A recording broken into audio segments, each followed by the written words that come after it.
Tables and seats are now on sale for the biggest night in the digital video calendar, the TellyCast Digital Video Awards. We're celebrating excellence in the only awards ceremony created especially for the social video industry, with over 100 channels, shows and series shortlisted across 27 categories. It all takes place on the evening of 5th of June during South by Southwest London Week at the luxurious Londoner Hotel in Leicester Square.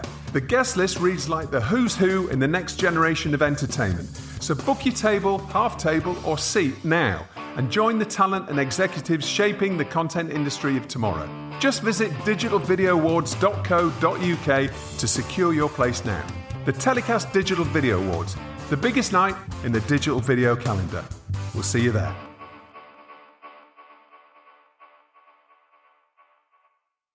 Considering Spain as a shooting location for your next TV project? Looking for a Spanish partner to join your international co-pro? And need help to identify business opportunities and set up in Spain? If you're coming to Mipcom, make sure to meet the Shooting in Spain team, powered by ICEX Invest in Spain. They offer a free public service specialised in attracting TV productions and supporting foreign entrepreneurs looking to establish in the Spanish media sector. Ask for Shooting in Spain when visiting the Audio-Visual from Spain stand at Riviera 7 or request a one-to-one meeting by email to investinspain@icex.es. That's investinspain@icex.es. Shooting in Spain, making it easy for you. Looking for gripping crime dramas? Don't miss Murder in a Small Town, launching on September 24th on Fox in the US and Chorus in Canada. This premium crime procedural kicks off with a thrilling 90-minute special, set against a stunning Pacific coastline, starring Rossif Sutherland and Kristen Kroc, with guest appearances from James Cromwell and Stana Kasic. And coming in 2025, Good Cop, Bad Cop, airing on the CW, Roku and Stan in Australia. Dive into episodic mysteries in Eden Vale, the safest place to live in America. Starring Leighton Meester, Clancy Brown and Luke Cook. Both series are distributed by ITV Studios. ITV Studios. Expect everything. TellyCast.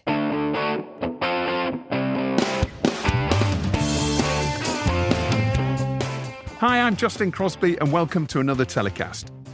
As the global TV industry's thoughts turn to Mipcom Cannes in October, our guests on this week's Mipcom 2024 preview show are Elisa Carbonell, CEO of ICEX Trade and Investment, the public institution that drives the prosperity of the Spanish economy through internationalisation, and former president of NBC Universal International Studios, USA Network, and Columbia Pictures TV, and now boss of Future Shack Entertainment, Jeff Wachtel.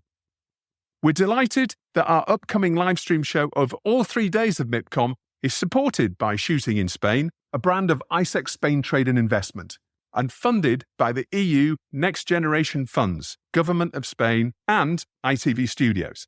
First up, here's Future Shack Studios' Jeff Wachtel. I hope you enjoy the show. Welcome to TellyCast, Jeff. How are you doing? Excellent. Lovely to see you, Justin.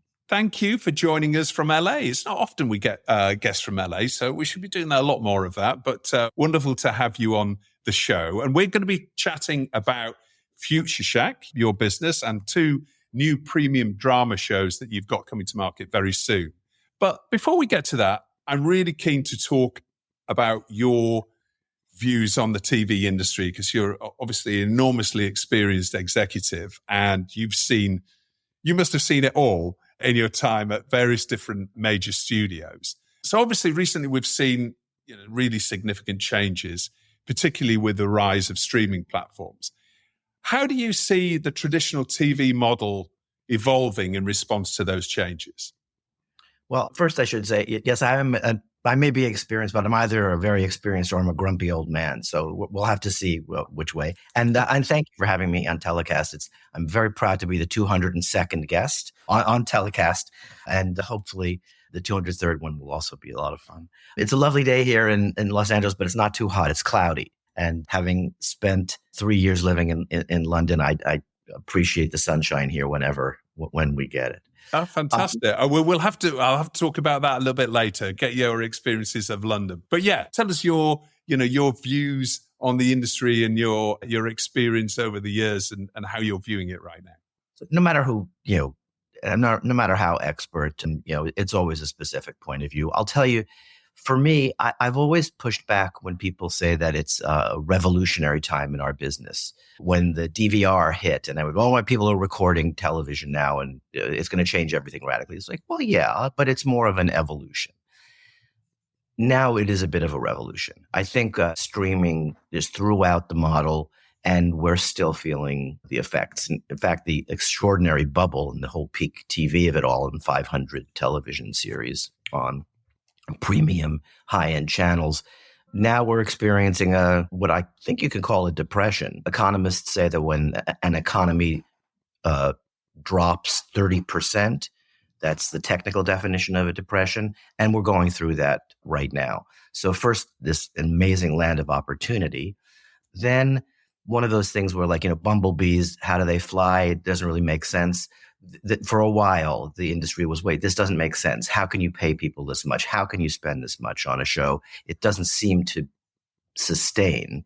And then that proved to be the case.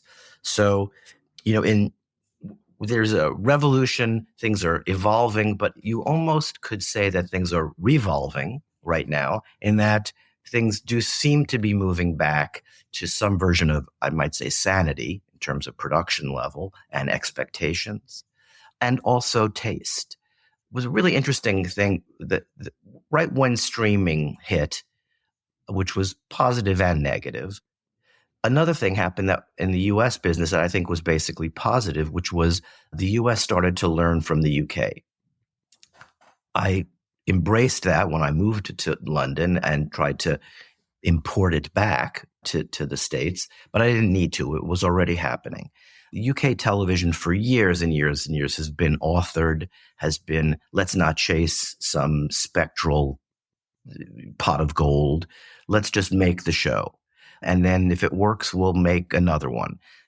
Even the vocabulary reflects that. In the US, we talk about seasons. In the UK, one talks about series.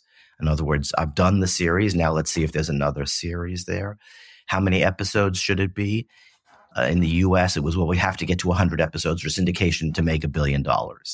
And in the UK and other European markets, but with the UK really driving it, it was no writer.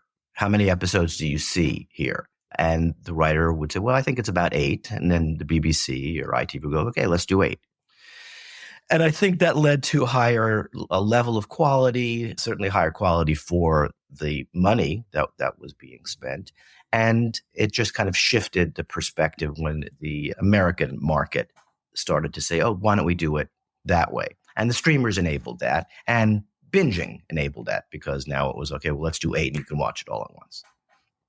Big swing that way to what people started to call prestige TV or premium TV, which was superstar actor or actress, high-end, maybe novel or underlying rights, and let's just do a few episodes, throw it out there.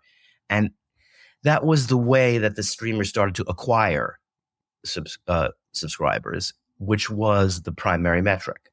Let's build the subscription base. What nobody was really talking about was that more than 50% of viewership on streamers is library. So bright, shiny object, Nicole Kidman in a big miniseries or limited series gets you in the door, but then you finished it. Now what are you going to do? And that's where the algorithm, the recommendation engines, and that comes in. And the kind of quiet secret of the streamers was, well, people actually stick around to watch these shows that we've acquired that some broadcast or cable network has made. That was a secret until about a year ago when something wonderful happened. A show that I had worked on called Suits exploded on Netflix and took everybody by surprise. I mean, billions and billions of minutes of Suits was watched, enough that it really kind of shook things up. And maybe the market was ready for it. And now we're kind of experiencing, I'd say, a relatively slow, but a real pendulum swing of interest back Back to the Future, back to what were the shows that really engaged an audience and did what television does and really maybe no other medium does, which is engage an audience over time. So the bright, shiny object of binging was a lot of fun. Oh my God, I can have everything everywhere all at once. And especially for a younger audience. But I'm fortunate to have two kids in their 20s who keep me informed and honest. And they don't love the binging model so much anymore, because the other side of binging is you watch it all and now you got to wait a year and a half for the next round. And they are very active in viewership, and they're on TikTok and Instagram, etc. And they also are people, and people like to be entertained, and people like to be told stories. And my daughter right now is rewatching actually another show I worked on, Psych. And that's what she and her friends come home and they enjoy sitting back and watching a Bravo series or a nice scripted show. So it's a fascinating time because the streamers quite literally exploded the marketplace and changed all the rules. Some positive, some less positive. And now we're dealing with the remnants of that and trying to, in some ways, kind of piece back together an ecosystem. Yeah. Yeah. Well, I mean, I'm sure we can talk about, we could go on for a long time, I'm sure, talking about the industry and how YouTube is affecting things now more than ever. And you mentioned social media, lots of different networks and different platforms that are also vying for the attention of the viewer and pulling a lot of them away from traditional TV. But when we talk about technology and new developments, particularly over the last 18 months, 2 years, AI has obviously become increasingly influential in various sectors, including media and entertainment. How do you foresee AI impacting content creation and curation in the TV industry? It scares me. Maybe it scares me because, back to the grumpy old man thing, I don't completely understand it. And I think of AI as, the beginning of the end in some ways. I think it may simply change everything, including the singularity, in which case they're, simulacrums or whatever it's called of us 10 years. We don't even exist doing this. Who needs that? I can just program somebody to sound like they know about the business. So far, AI seems to, from what I've seen, it does slightly less good versions of what we do, which can save a lot of time. If you don't really need something spectacular, if it's a redraft of a legal agreement, then have AI do it. Most of the time when I've seen ChatGPT and others, and it's quite scary at first, right? It's like write a script about two lawyers on the moon, and it will do it, but it's not really quite there yet. It's a little bit like when AI creates images of people and everything's fine except the eyes aren't quite alive. There's still something that human about pure work, not AI-driven work. But honestly, Justin, I don't know. It's so new. I think writers and actors are legitimately concerned. Background actors are legitimately in a panic. It actually does duplicate background perfectly well. So there's kind of no need for those people who sit around on the lawn chairs and get $75 a day to be in the background of a scene. That feels like an industry or part of the industry that's over and out. In terms of the pure technology, I'm just not that well versed in it. I'm a little bit less worried on the writing side because I think what separates great material from average material, that is the individuation, is the person behind it, so far at least. And that's what people watch. People will come to something that's really special. On the other hand, that's what I know. And so, of course, I'd be an advocate for that kind of older version of creation because it's what I love. I'm kind of an anecdotal person. When I talk about a TV show I love, I tend to talk about one very cool moment that has happened that I adore. And I don't know that AI is capable of finding that one moment. Yeah. And so you're not actively using it in your production processes to this point?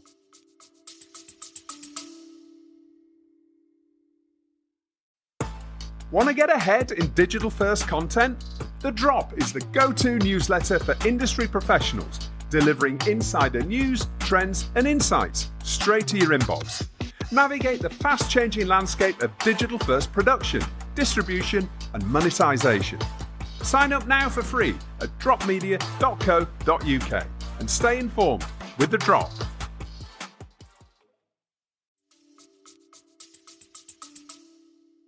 Not in the parts of production that I have anything to do with, but I don't have much to do with the dubbing and the mixing and whatever. So there's probably a lot of below the line stuff that's happening, and where there are time and cost savings to be found with AI. It hasn't impacted my day-to-day yet. Yeah. So now as a content producer, I mean, having spent a large part of your career running networks, some of the biggest networks out there, as a content producer, what do you see as the biggest challenges facing content producers today, particularly in what we see as this really fragmented media landscape? The short-term challenge is fear. Because we're in a time of retrenchment, post-bubble, people are legitimately fearful of their jobs more than of the potential failure of the project they're working on. And I think people in the mix are forgetting that there's an American image that I use. The greatest baseball player in the world steps up to the plate and knows that he'll be in the Hall of Fame if 3 out of 10 times he gets on base. And that means that 7 out of 10 times he knows in the major leagues, making millions and millions of dollars, he's going to fail. That's part of the game. And part of the game of creating wonderful shows. And I've started to push back on the word content because it seems to be a little too programmatic and computer generated and a streamer thing that it's not a positive thing, because content just feels like, fluff and pablum.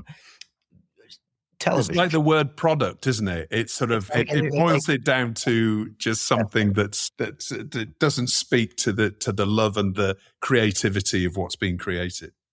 And the contract that a viewer and audience makes with the show creator. Nobody's forcing you to sit down and watch television. You do it because it's pleasurable, because you're finding something new and fun and unique and rewarding. And yeah, content feels like taking a napkin out of the drawer, but there it is. And I'll probably use it myself, in the next half hour. So there are many. I mean, if this was easy, everybody would do it. I think the biggest challenge in getting things going right now is fear, and not accepting that failure is just part of the game. So as a buyer, or as before that and then after that as a seller, I knew that when I engaged with an idea, best case scenario, everybody is in. It's wonderful work, tremendous idea. We're still never better than 50-50 that it's going to actually kind of come together. People, because I've had some success, people talk about, well, what was your formula at a USA Network and other places? And maybe I'm too restrictive about semantics, but I push back on that because I don't think you can have a formula. I think you can have, if it's not too fine a point, a recipe. So I think you can put ingredients together, and hopefully there's a little bit of artistry to that. And then you pop it in the oven and you open it up and you hope that you've got something great. It's not a scientific formula. And one of the biggest challenges right now, I do think, is that maybe some younger people in the game, and also just people who are legitimately afraid that if they fail, they will be fired, are no longer embracing And it sounds weird to say embracing failure, but they're no longer embracing the fact that most things in our world just don't work. And some of the stupidest ideas you've ever heard turn into some of the best shows. A friend of mine who's now running Apple, but was at the time in charge of Sony, likes to joke that the worst pitch in the world he ever heard was about a high school chemistry teacher in a relatively unattractive American city who had cancer and an unhappy marriage and a handicapped child and a very unhappy life. And in order to make money, started cooking meth and became a drug dealer. And he heard that and he went, I mean, literally, that is the worst idea I've ever heard in my life. And it happened to be an idea that a brilliant writer named Vince Gilligan had come up with. And the studio went, I don't know, Vince must know what he's talking about. And this little network called AMC, which was a small enough network that they were willing to take big chances, said, I don't know, let's give it a shot. And it became Breaking Bad, which is, arguably one of the 10 best shows in history. So you just don't know, and you have to risk it. So that's number one, is the fear factor. The other thing is, production scale has gotten out of control. And once you blow up the balloon, it's very hard to deflate it. So actors who were making $50,000 an episode are now making $500,000 an episode. And good for them, and good for their agents and managers and lawyers. But it's inflated the system in many ways beyond reason, which just makes it tough to deliver quality at scale. One of the little things that we're trying to do with Future Shack is, help in our small way reset that. It's nice to have a lot of money, but you don't really need $50 million an episode to make a great television series. So we're working on that. And in a sad way, but a real way, the writer strikes and COVID and the general contraction of the market is starting to help people come back to a more reasonable place in terms of production cost. But right now, it's very tough. There's a general inflation of above and below the line costs that just kind of make the economic model very challenging. Yeah.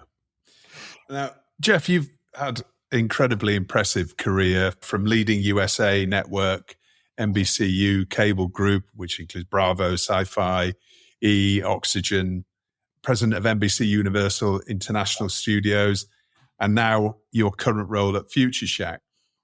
What have been some of the most significant lessons that you've learned along the way that you can share with listeners?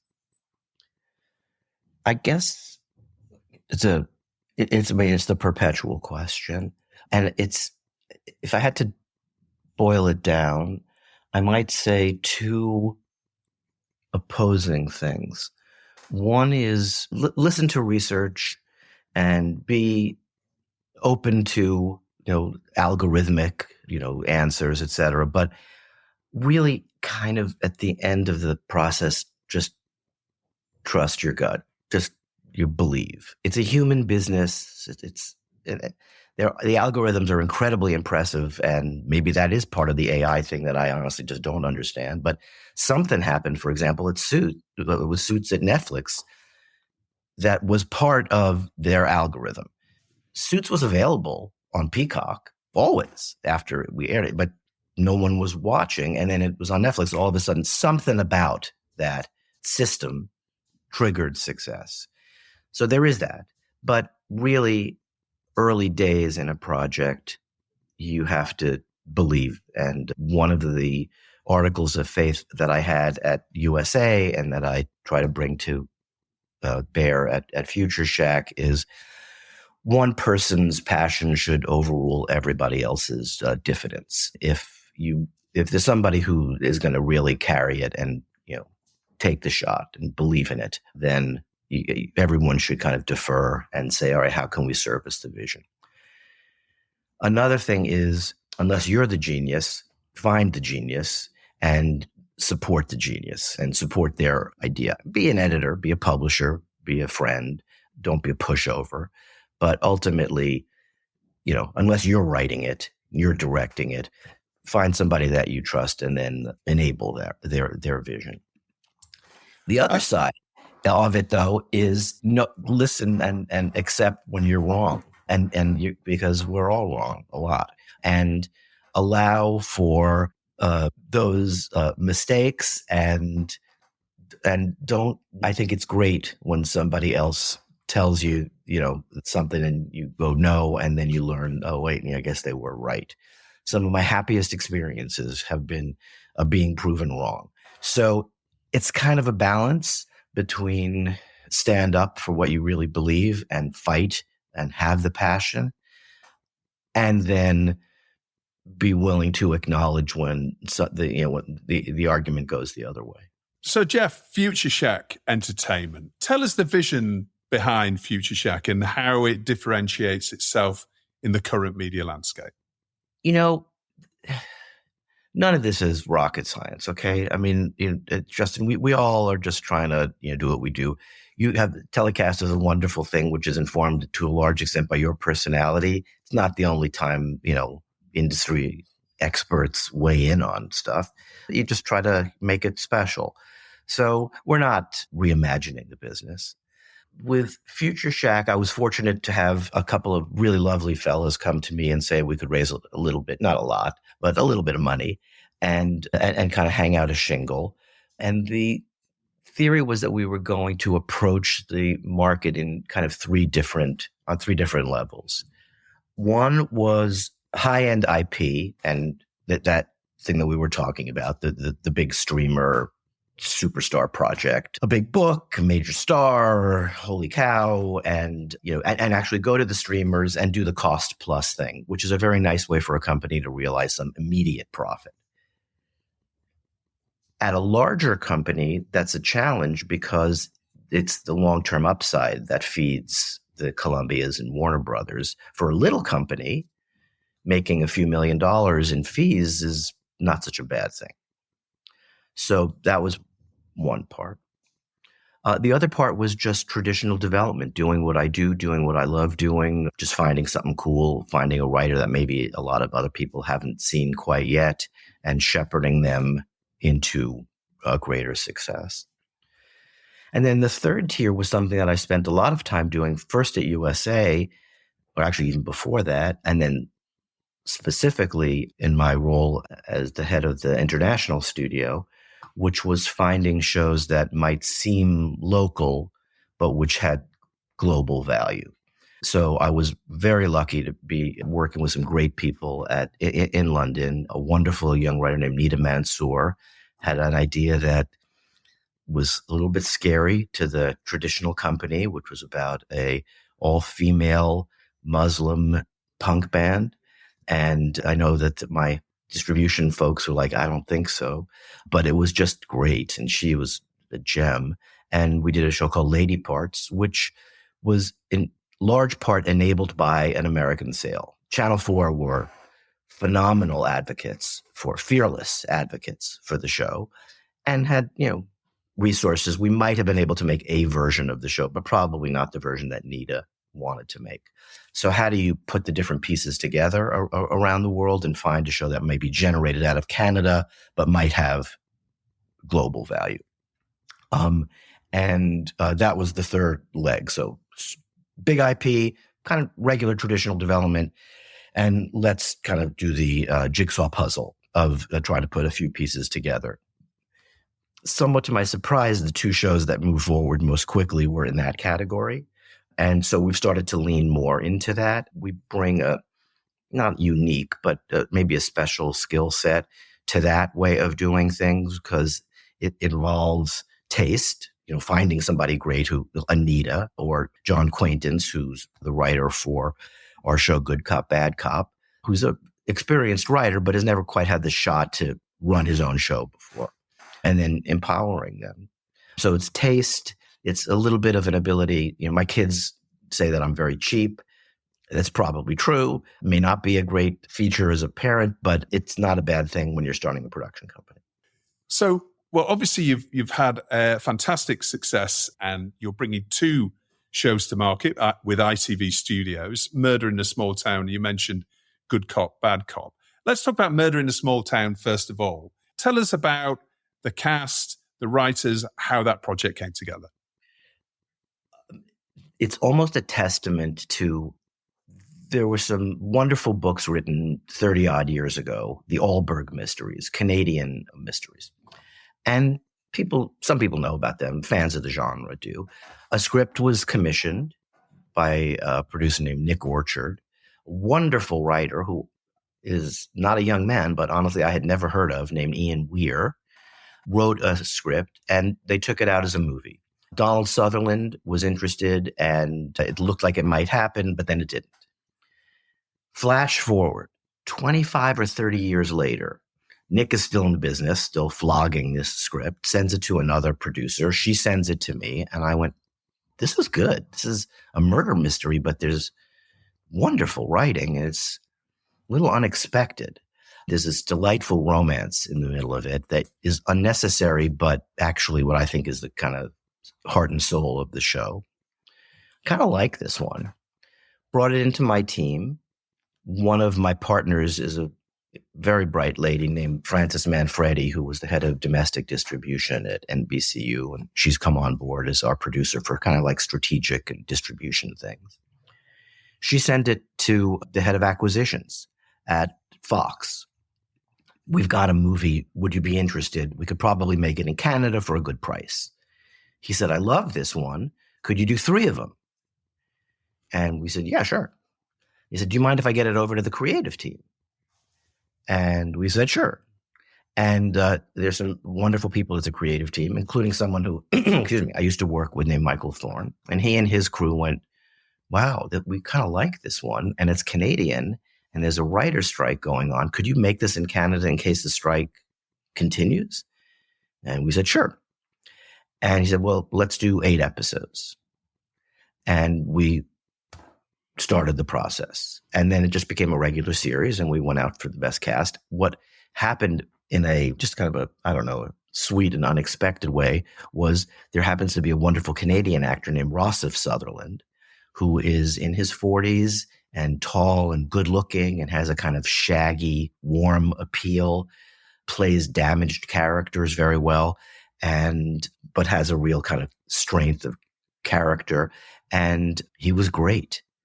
And we went, okay, this is amazing because Dad was going to do it 30 years ago and now you can do it, which is just kind of a lovely story. Actually, when I got the script 2 or so years ago, Donald was still attached, but he was attached as the prime suspect in the first episode crime. There's an older guy who may or may not have whacked somebody on the head. Sadly, Donald's health deteriorated over time. He wasn't able to do it. But when I read it, it was read the script because Donald Sutherland's going to play the bad guy. I was like, oh, that sounds like fun. That didn't happen, but the project was strong enough that we were able to just move forward with it anyway. And then in a very sweet way, Rossif was the right guy. We brought in an actress who I had known as being very beautiful, but a little icy maybe in her previous work named Kristen Kruk. She was well known for her work on Smallville. And I always thought she was great. She wanted to do this part because it's a much more dimensional character. It's a woman who's fled the big city, moved to a small town. She doesn't stick out like a sore thumb, but she's not quite of that town. She's a little too well dressed, a little too well educated. You kind of go like, what are you doing as the librarian in this kind of, pleasant little backwater resort? And both of these two interesting, damaged, grown-up characters find each other. And while there's the traditional, I believe this show would work on ITV. It's a very wonderful, straightforward murder mystery. Gorgeous town, beautiful mountains, mist flowing off them, cut to the dead body. Oh my God, who did the murder? In the pilot script, the next scene after establishing shot and dead body is a date, is our 2 principal characters who have met online, neither of whom are that eager to do it, but both of whom have been told by their friends, you got to start to get out there and see somebody. So they're doing this kind of, awkward dance, and it's funny. and it's real. And Kristen and Rossif in our chemistry read, it was magic. They just were poking each other and making each other better. And they were delightful. So if it works, we have a show that it kind of punches above its weight. On some level, the promos and what you might be showing now are going to be murder, town, the Agatha Christie feel. I do think that the kind of heart and soul of this show is the growth of these two wonderful people who are finding each other and kind of reclaiming their lives. And it's not a simple romance. It's not like, oh, they meet, they fall in love, they get married. It goes up and down. So while every week there is a happy resolution to the crime, okay, as somebody did something bad, our guys figure it out. Every week there's some uncertainty about what's going to happen with this relationship, which has its ups and downs. And it's important to say that it's a procedural crime series as well, isn't it? It's different cases every week. Different cases every week. In many ways, it kind of fits a mold of a certain type of successful show that I've had some experience with on shows like Monk, and the world has loved with Inspector Morse and Vera and many other the British, German, American, Canadian series where the audience has satisfaction. If I tune in the show, by the end of the episode, I'm going to be satisfied that they got their man or woman. Yeah. Okay. But in the middle of it is this delightful romance. There are some other guest stars in there, Jeff, as well, that are really notable actors in their own right. Yes. And we tried to cast a little bit against type. Paula Patton, who is a wonderful actress who's done a lot of very sexy roles in thrillers, Mission Impossible, etc., plays a kind of a Black Widow psychiatrist. Noah Reid, who was a fan favorite on Schitt's Creek as Dan Levy's boyfriend, plays a character who may not be quite as nice as he appears.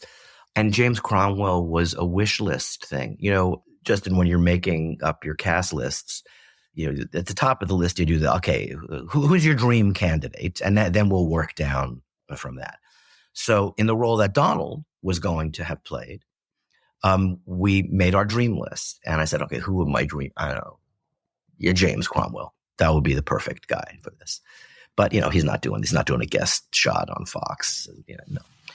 And then I said, well, maybe the writing's really good. And in this case, I was fortunate. One of the nice things about having done it for a while is if you've done your job well, you've developed some friends and some relationships and sometimes have had success together. James' agent, it turned out to be somebody I knew quite well, lovely lady named Chris Schmidt. I said, listen, would he? She said, I don't think so, but he loves material. Send him the script. So I did, and he read it, and he said, let me talk to the writer and the director, and they got along well. And he said, listen, I do need a longer bed. I'm 6'5", so my only demand is I need a bed that I can sleep on. We can take care of that. And he was just spectacular. Of course, he's a wonderful actor, but he's a delightful man. And this was a rigorous role. I mean, he's an 85-year-old guy. He was towing a boat out of the water and having a physical confrontation. So it was a demanding part. And he, we were just incredibly lucky to get him. I will say also he was, he has a high quote, certainly above what we had expected a guest role to be on our show. And that's when the partnership worked. I went to Michael and Fox and said, I think we can get him. Wouldn't that be great for the pilot? But, we need some help. And they paid what's called breakage, where they shared, the additional above budget cost with us, as they did on some of the other roles as the show progressed. All right. Fantastic. Well, it looks beautiful. It's set on the Pacific coastline as well, isn't it? And it's a returnable series as well, potentially. There are other novels to adapt. From your lips to a God's ear. The idea is for this to be a truly returnable, sustainable show, a little bit in what we were talking about, which is the swing back to shows that will fill up the library. They will perform, as shows have done, a dual function. This is back to the industry, so pardon my rambling, but one of the things that happened with streamers was, we're so rich, we're going to buy out everything forever. And Netflix is going to own the rights in perpetuity. And I don't think so, but I'll give you more money than you ever dreamed possible. It's like, oh, well, in that case, okay. So the major studios had a challenge, which is you want to lean into the possibility of a Game of Thrones or something that'll break out and make you countless wealth. But the other thing is, if I can cash a big check right now, that makes my bottom line look pretty good. And it was very, very attractive when Netflix, Amazon, Apple came in with that. The other thing is, well, where is Netflix going to get its next suits from? And it can't grow it all internally. So it's going to need product from elsewhere. So if we're fortunate and Murder in a Small Town clicks with the audience, it will sustain on Fox. It'll serve its primary goal, that its primary network. It will do well for ITV around the world. And then, knock wood, 3, 4, 5 seasons in, Netflix, Amazon, others say, oh, perfect. We need this one as part of our library. Yeah. Okay. All right. Well, that sounds a good plan. And yeah, well, all the best with that. And I know, as I say, ITV Studios is bringing that to market very soon. And your other project, Good Cop, Bad Cop, is also another 8-hour series. Tell us about that. I hope I don't go on too long and your audience isn't turning off going like, this guy's too full of himself. So I'll just give you a quick hit on this one. So when I was at USA, we found a certain sweet spot with our programming, which has been labeled blue sky, which isn't quite accurate, but it spoke to the kind of fun, aspirational nature of the characters in the world. And we rode that horse for a while. We had a number of successes, more than we ever dreamed we would. So it started with Monk and Psych, and it carried through shows like White Collar and Burn Notice, and all the way through Suits. At which point we started to think maybe we've played this out about as far as we can. What else can we do? And so we engaged in, at first, a somewhat awkward but ultimately successful shift to slightly darker programming. Our joke was like gray skies. And Mr. Robot was one of the more successful ones that came out of that. A great show with Jessica Biel called The Sinner. And we found another way to do character-based shows that weren't quite as light in their framing. Right around then, a great script came in that we had developed called Good Cop, Bad Cop, which had all the hallmarks of a traditional USA Network success, but kind of came in at the wrong time. Senior management was saying, yeah, leave those behind. Let's move to this new type of programming. So ultimately, we just didn't get to make it. Flash forward 10, 12 years, a very bright agent at CAA knew I had started this company, knew that I was interested in reviving some of that blue sky type of show, and said, you always loved this one. I went, you're right. So we reacquired it. I sold it to a very small network in the States called Roku, whose, what's the expression? Their ambition exceeds their resources a little bit. So they developed it, said, we'd like to make it, but we really can't afford to make it. Can we find a partner? And I was fortunate to, I sent it to a fellow named Brad Schwartz, who would be great on your show. He is delightful and funny and smart and a real character. And he said, I love this one. Can we actually take the first window and have Roku step into the second window? Roku was able to do that. So I had a US sale, CW Roku, a little bit unconventional, 2 different networks, but they don't really overlap. And in today's world, pure ownership is less important than putting something into the market that you can claim. Yeah. So they were both fine with that. And we were fine with it because that's more eyeballs. But it's a jigsaw puzzle. And they don't have the money together even that a traditional network does. So then the job really started. Couldn't afford to make it in Canada even. Went to Australia, met with a wonderful company there called Jungle. And then the thing really clicked when I met with this woman named Amanda Duthie, another person who you should definitely have on the show. She's quite brilliant. She's the head of programming for a little network called Stan. Send them our way. I will do. I mean, you would love her. And anyway, she said, yeah, let's do this one. So with the enhanced tax credits available in Australia, with an Australian network buying it, and then with ITV coming in and saying, we like this one. And it's, I think in some small way, maybe my legacy of success with shows like White Collar and, those were, oh yeah, this might be another one of those. So ITV stepped in. not just as a distributor, but actually as a studio partner. And then you do the tightrope walk. I get 4 sets of notes. So Roku, CW, ITV, and Stan all weigh in. Do they really give you notes, Jeff? I mean, 4 sets of notes, really? Yeah. Stan, not so much. Amanda is an artist herself, and she trusts us and is like, we love it. And she's a few things, but not much. CW and Roku, one of the things, and I hope I don't make anybody upset by saying it, it doesn't really matter how much a network puts in. They think that they're paying for the whole thing. So even if they're investing 5 or 10, they're very involved. So yeah, they want to give the notes of 100%. Yeah. That's right. And John has been magical. He's, the notion showrunner is different in different places. It's really an American idea. In Europe, it's more collaborative. I did a show called Hannah on Amazon. There were 3 or 4 people who managed the creative life of that show. Murder in a Small Town doesn't have a traditional showrunner, as a head writer, as a director on set. And then our company is empowered as kind of a non-writing producer. Good Cop's a little bit more traditional. John really is the key creative lead on that show. And Jungle, very, very invested in it. And Good Cop is, I have a kind of a quiet love for this show. It's just different and quirky and funny and unexpected. There's a big open door. It's a cop show. Again, a repeatable procedural. There are crimes. The crimes in this case are more like chopping down an apple tree than, serial killers. But, bad people do bad things and good people get hurt, and our cops have to figure out what's going on. This show is really more a family show.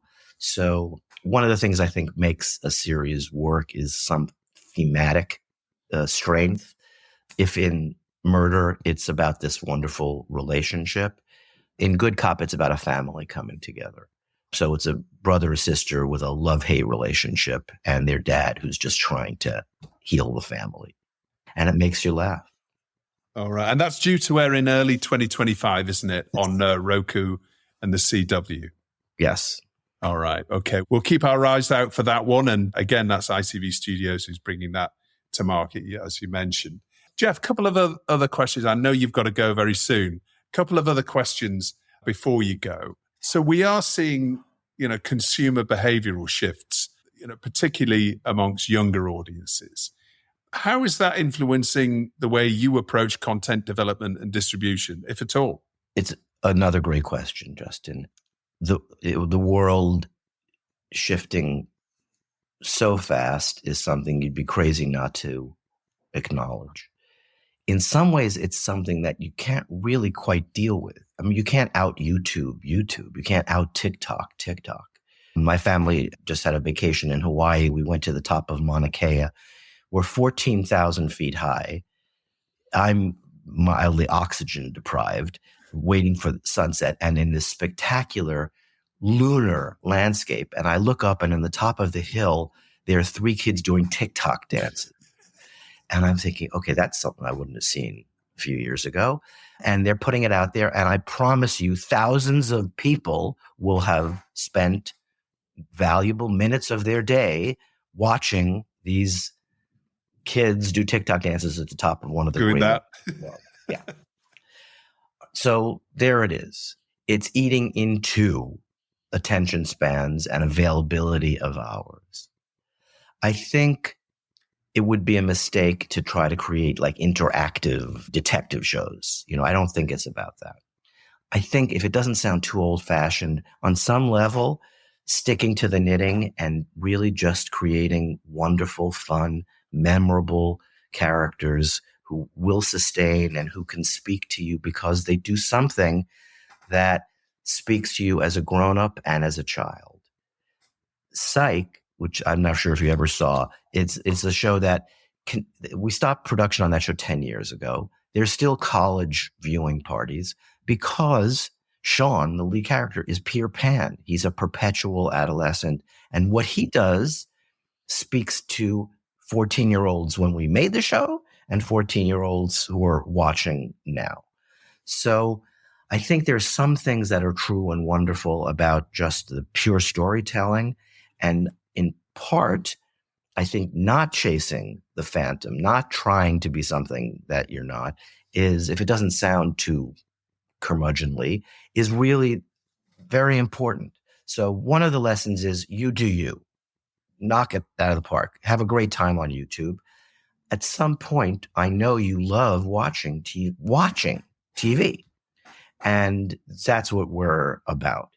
So it's not dismissing that that's a very active part of the world and taking up much more attention and even audience segments. There are people who would much rather game or create their own thing. And I think for me, it's the best thing is it's feeding ideas. Oh my, look at that. That was a kind of a crazy little thing on YouTube. Maybe there's something to be made of it. Look at her. She's kind of brilliant. Maybe she wants to do a different type of story or be the lead in a story. So for me, it's as much an incubator as anything. Okay. And finally, Jeff, and thank you for being so generous with your time, but I'm going to ask you to cast your mind forward 5 years, which is a pretty difficult ask, I must admit. But where do you see the TV industry heading in 5 years' time? It feels a long way away, 5 years, a lot longer than 5 years has ever felt away, I think. But where do you see TV industry heading in 5 years? Thanks for the prologue, because, 5 months, like who knows, right? And it never, the one thing that we're sure of is that the pace of change is accelerating. So, of course, with that cap, it does feel like things are moving towards a number of mega creators who do seem to have more of a corporate bias. So does Amazon really care if their TV shows work? Yeah, I think they do. But let's face it, they're in service of a $3 trillion company. Yeah. So I think over time, we're going to see a slimming. I think it'll be 4 or 5, maybe, mega creation entities. And then, because anytime things kind of calcify into a big system, there's always the little zippity-doo-dah boats that, zoom around, and success does tend to come from those places more than from the major institutions. But I do think we're moving towards a more corporate and institutional bias for content creation. Just because you and I don't like the word doesn't mean it's going away. Yeah. People are thinking about things in terms of content. Content does tend to be servicing some other agenda, and that's not going away. Yeah. So I think most stuff is going to be like that. And then I pray that in the middle of that world, there's going to be Breaking Bad. And the little ones that no one was expecting. Was anybody really expecting the bear? No, weren't. And yet there it is. And that's the wonder, is these, incredible people who get some level of financing so that they can tell their story broadly. So they're poets in some ways, using limited resources until, like I promise you, the 3rd season of The Bear cost 5 times what the first season cost. But at first, it's like, prove it. You're a startup. Even when I was running USA Network, and we were pretty successful, and we were producing over $1 billion of profit a year. But the model was, let's go in every day as a startup. Yeah, we're a big company, but we didn't get here by presuming that we knew everything. Let's be out on the lookout for the new voice, the new approach. And then when you find a guy who just graduated from AFI, who has this notion about a hacker in a hoodie who wants to take down the world. And if you're really rolling the dice, you cast somebody who may not look like a traditional star named Rami Malek, who becomes a big star, but you do it by taking the risk. So I think the world is moving towards a kind of a more consolidation. But I still think that the great stuff is going to come from that fun, fiery individual voice. Yeah, great creativity. There's nothing that can stifle that, right? It'll always find a way to come through. Jeff, thank you so much for being with us. Really enjoyed our time with you. Good luck with those 2 shows and everything else you're doing. over at Future Shack. And I hope to meet you in person sometime. Maybe you'll be in Mipcom, or will you be London? We're coming over in November. So I'll ask Emily and we can connect. And you're so good. I love this thing. And I love, how you've taken your world of, PR and, and turned it into a broader platform. It's really fun. And of course, I watched some of the shows before we did this. So great. On the success, and let's connect again. Fantastic. Thanks, Jeff. All the best and best of luck with everything. Next up on this week's show, we have Elisa Carbonell, CEO of ICEX Trade and Investment. Hi, Elisa. Welcome to TellyCast. How are you? Thank you very much, Justin. Well, it's a pleasure for me to be here with you and have the opportunity to talk with you about the Spanish audiovisual sector. Well, you're very welcome, and we're all looking forward to Mipcom, just a few weeks to go now. And let's get started then and talk about ICEX and your mission. Just tell us a little bit about the institution and what you do. You said it yourself, right? I think, one of the best jobs in the world. We promote the prosperity of Spain through the internationalization. How do we do that? By supporting Spanish companies in their international development and by helping foreign companies that want to invest in Spain. And more concretely, every company, either Spanish or foreign, I think has three pain points when they want to go international. And these main concerns are intelligence, relevant contacts, and talent.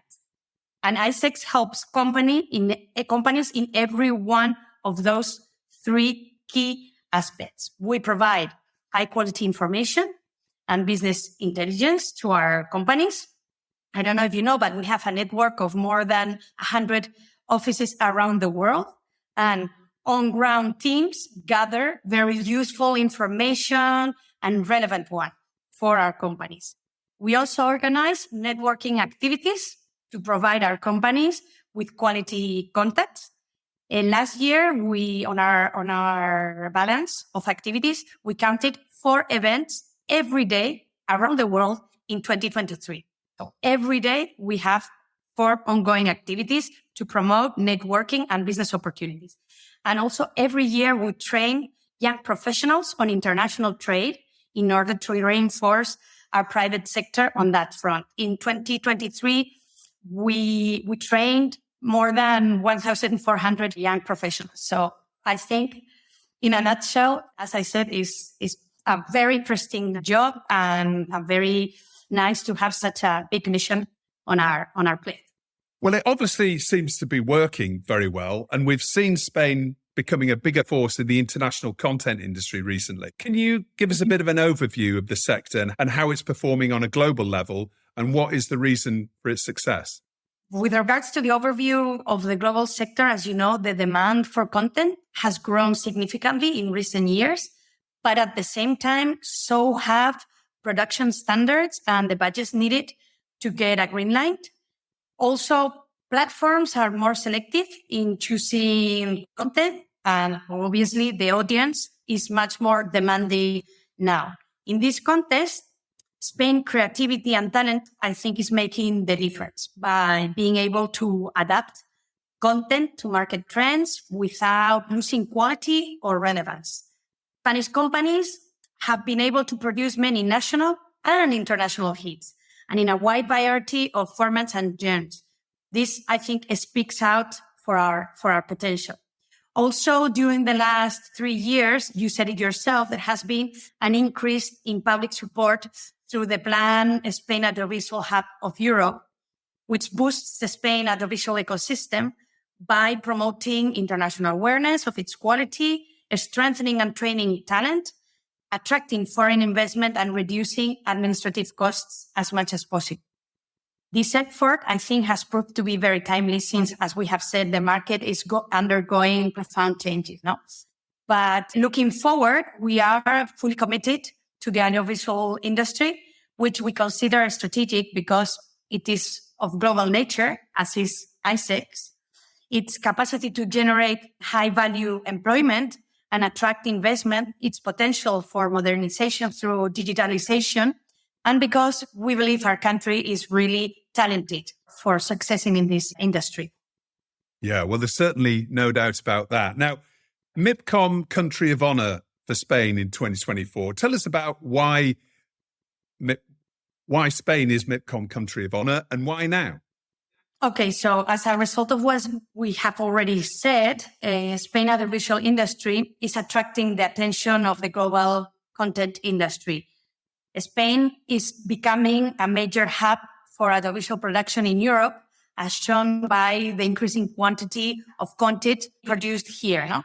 Spain right now ranks second in Europe, only after the UK, in production of TV fiction commissioned by global streamers. On film production, it has increased in Spain by more than 46% since 2019. And most importantly, production by Spanish creators are being watched all over the world, with Spanish content consistently ranking among the most viewed worldwide. No? Spanish productions are gaining increased recognition and receiving a growing number of awards. In general, audience demand for Spanish content has tripled in 5 years.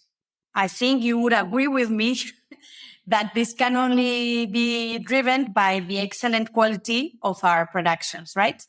So, on this context, the upcoming edition of Mipcom will bring the perfect opportunity to celebrate such excellence, creativity, and professionalism of the Spanish content industry, no?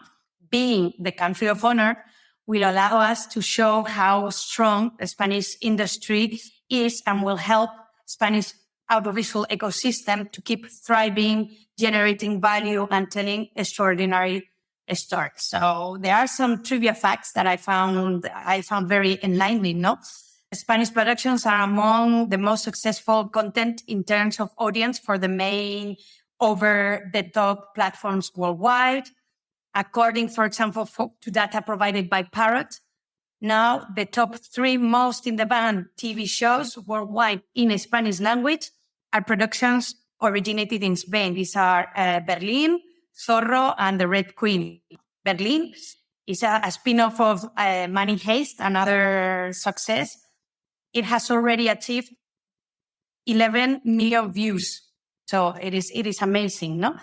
A Perfect Story, another one, stands out as the most watched Spanish series of the second half of the year in Netflix, with 24.4 million views. And 7 out of 10 of the most in-demand Spanish language movies are from Spain, no? Like Bayona Society of the Snow, My Fault, Robot Rings, or Nowhere. So I think it is the perfect moment to be the country of honor.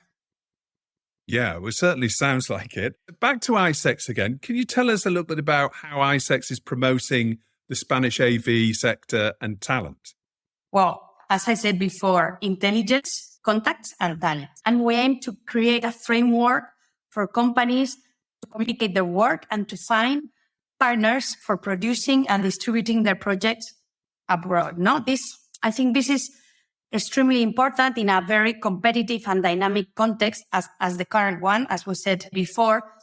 To innovate in production processes and enter new markets, companies need to constantly forge alliances and collaborate with other foreign partners. No, again, the spotlight at Mipcom represents a fabulous opportunity to enhance this visibility of a Spanish company and content.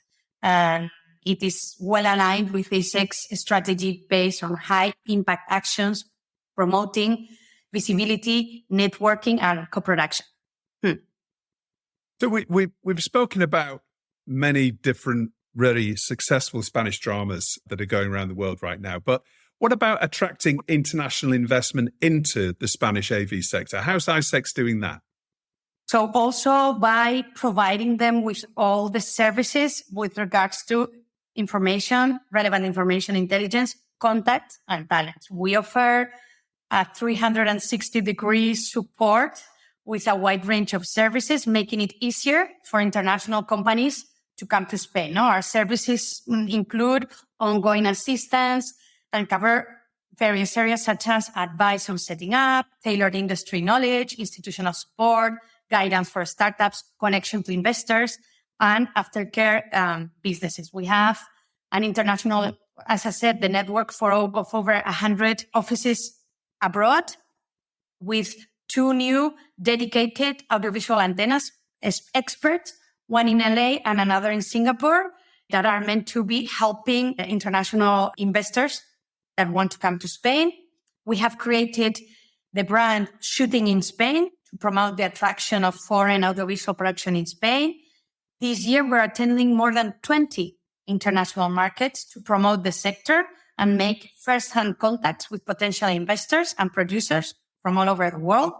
And we have also put in place the Spain Audiovisual Bureau, a single point of entry for foreign companies that resolve all their questions, their concerns about working in Spain, and also help Spanish companies gather information to operate internationally.